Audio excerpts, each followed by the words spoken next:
സാധാരണ ബ്രേസ്ലെറ്റും നെക്ക് ചെയിനും എന്ന് വിചാരിച്ച് പോകാൻ വരട്ടെ. ഇത് ഒറിജിനൽ ഫ്ലവേഴ്സാണ്. അതേപോലെ തന്നെ ഒറിജിനൽ ലീവ്സ് ഒക്കെ വെച്ചിട്ട് ചെയ്തിട്ടുള്ള ഒരു ആർട്ട് പോലെയാണ് സംഭവം. സെയിൽ ചെയ്യാൻ വേണ്ടി തന്നെ വെച്ചേക്കുന്നതാണ്. ബാംഗ്ലൂർ ഷോപ്പിംഗ് സ്ട്രീറ്റിലൂടെ നടന്നപ്പോൾ കണ്ടതാണ് കേട്ടോ.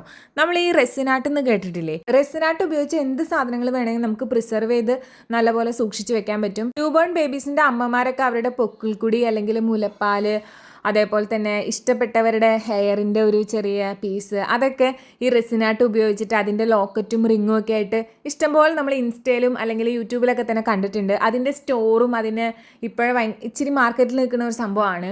ഞാൻ പക്ഷേ ആദ്യമായിട്ടാണ് ഇങ്ങനെ ഒറിജിനലായിട്ട് ഇങ്ങനെ റെസിനാട്ട് ചെയ്ത് വെച്ചിരിക്കുന്നത് ഞാൻ കാണുന്നത്. അതിൻ്റെ ഒരു എക്സൈറ്റ്മെൻറ്റ് എനിക്ക് ഉണ്ടായിരുന്നു കേട്ടോ. പലതരം ഫ്ലവേഴ്സ്, നമ്മുടെ ചെത്തിപ്പൂ മുതൽ നമ്മൾ സ്ഥിരം കാണുന്ന നമ്മുടെ റോഡ് സൈഡിൽ നിൽക്കുന്ന പൂക്കളും ക്യൂട്ടായിട്ടുള്ള കുട്ടി കുട്ടി ഫ്ലവേഴ്സൊക്കെ വെച്ച് നല്ല അടിപൊളിയായിട്ടാണ് ഈ സംഭവം ചെയ്തേക്കണത്. അത്യാവശ്യം ക്രിയേറ്റീവ് മൈൻഡും ഇച്ചിരി ക്ഷമയൊക്കെ ഉള്ള ആൾക്കാർക്കാണ് കേട്ടോ ഇത് ചെയ്യാൻ പറ്റുള്ളൂ.